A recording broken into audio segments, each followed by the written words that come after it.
السلام عليكم ورحمة الله. كي درتو؟ لاباس عليكم؟ اموركم مزيانه؟ صحيحه لاباس. نتمنى تكونوا كاملين بخير وعلى خير في احسن الاحوال ان شاء الله يا ربي، ويلقاكم هذا الفيديو هذا في صحه جيده ان شاء الله.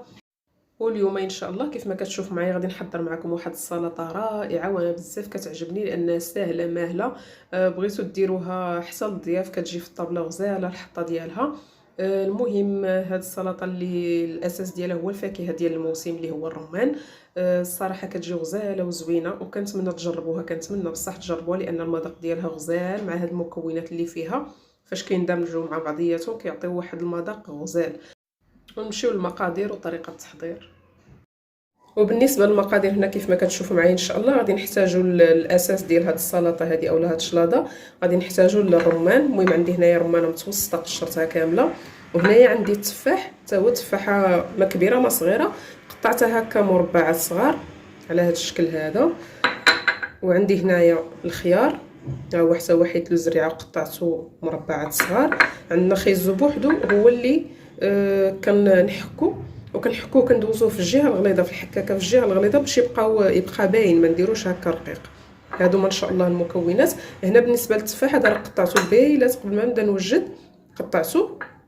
هو كيف ما كتشوفوا باقي بيض باقي في اللون ديالو. شنو درت له؟ عصرت عليه قطيرات ديال الليمون، ماشي ديال الحامض، ديال الليمون، لان كاين عندي اللي ما تياكلش الحامض. عصرت عليه شويه ديال الليمون هو تبارك الله باقي شاد اللون ديالو. ودابا باش ندوزو باش غادي نخلطوه ان شاء الله. وكيف ما كتشوفوا معايا راه ساهله ماهله. هنا غادي نخوي هاد العناصر كلها في هاد البول هادي ولا فاش غادي تحركوا.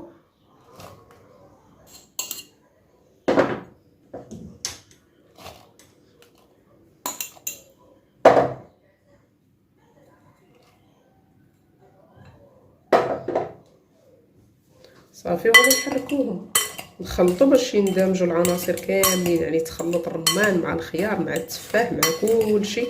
شوف تبارك الله كي تجي. هي راه ساهله ما فيهاش مقادير كثيره وما فيهاش.